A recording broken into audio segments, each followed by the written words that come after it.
How to fix error 0x803F7000 when you start a game or app on Xbox console. To fix error 0x803F7000 when you start a game or app on Xbox console, try 1.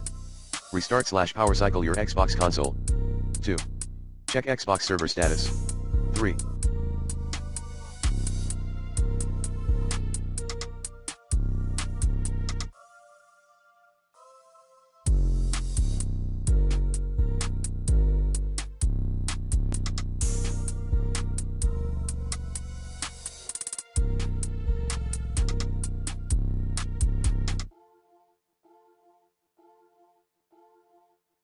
Sign into Xbox Live with the same account that purchased the game/app.